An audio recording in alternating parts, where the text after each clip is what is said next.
Siapapun meninggal punya dosa, teman-teman sekalian, hati-hati. Sekecil apapun dosa itu sudah cukup mendatangkan siksa kubur.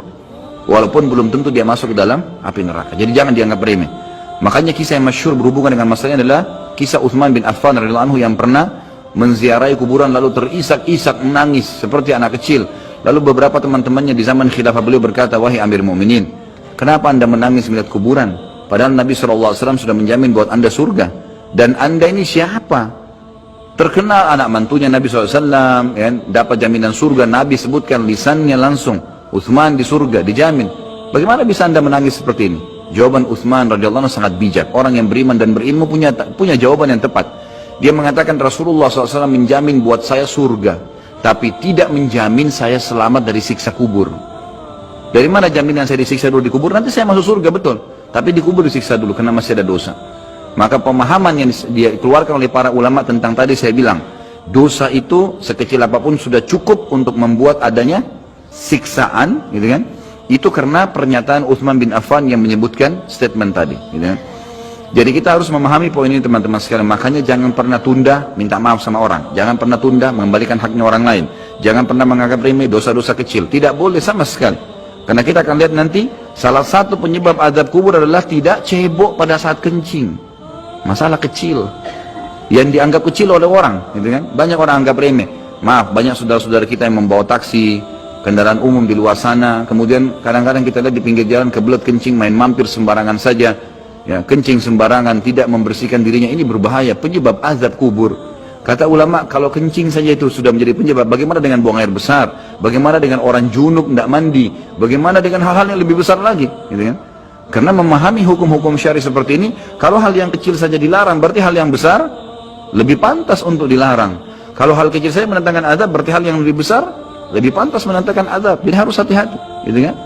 Kalau amal ibadah kecil kita kerjakan sudah besar pahalanya, bagaimana dengan amal yang wajib misalnya, atau amal yang besar yang kita kerjakan? Kalau umrah fadilahnya besar, berarti haji lebih besar.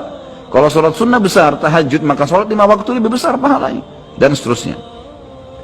Jadi poin-poin ini dalam mukaddimah kita harus difahamin baik-baik, gitu kan? Terutama yang terakhir saya ucapkan tadi, hati-hati teman-teman sekalian. Saya juga tahu diri saya pasti punya salah, tapi saya mengajak diri saya dan jemaah sekalian untuk beristighfar kepada Allah, bertaubat. Jangan tunda pengembalian haknya orang lain, meminta maaf kalau punya kesalahan. Jangan tunda-tunda, jangan bilang nanti Idul Fitri baru saya minta maaf. Nggak ada perintah dalam agama seperti itu. Sebelum pejamkan mata nanti malam minta maaf semua. Dan orang cerdas adalah orang yang tidak menyiapkan musuh pada hari kiamat. Hati-hati. Jangan siapkan musuh siapapun dia. Maka harus ini, ya, kembalikan semua hak-hak orang, minta maaf. Kalau pernah mengambil barang orang yang tidak jelas, kembalikan. Kalau tidak, sedekahkan sejumlah itu. Semua selesaikan. Jangan ada masalah. Ya, jangan pernah ada masalah. Jangan siapkan musuh. Imam Bukhari rahimahullah pernah berhenti berburu hanya karena meleset anak panahnya kena pagar tetangganya, gitu kan? Diajak teman-temannya, kita memana yuk berburu. Beliau senang berburu. Kemudian pada saat beliau lagi latihan panah, ternyata anak panahnya sempat mencul sedikit pagar kayu tetangganya. Lalu dia panggil gulamnya, gulam ini kayak pembantunya, sampaikan ke teman-teman saya kalau saya tidak jadi memanah, saya tidak jadi berburu, dan sampaikan kepada tetangga kalau Bukhari minta maaf. Muhammad namanya tentu, Muhammad minta maaf, gitu kan?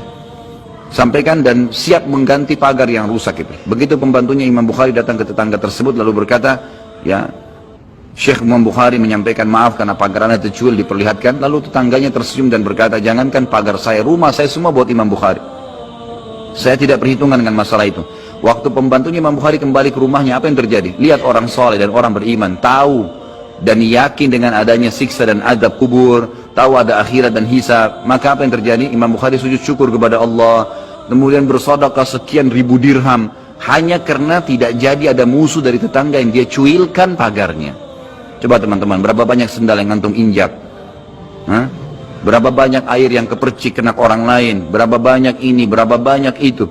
Berapa banyak yang kita anggap remeh mengambil karena teman punya dan seterusnya. Ini hati-hati. Jangan siapkan musuh hari kiamat. Azab kubur datang kepada siapapun yang masih punya dosa. Dan dosa ada hubungannya dengan Allah Subhanahu wa taala, ada hubungannya dengan makhluk. Kalau berhubungan dengan Allah Azza wa Jalla, kita bertaubat kepada Allah. Allah Maha Pemurah. Dia akan terima taubat hamba-hambanya asal ikhlas. Tapi dengan makhluk nggak bisa, mencuri, menggunjing, memfitnah, ya, mengambil, memakan, ya, merusak namanya orang lain. Ini nggak boleh. Ini harus selain taubat kepada Allah, meminta maaf kepada orangnya. Nah, ini tidak boleh ditunda ini. Nggak ada gengsi di sini.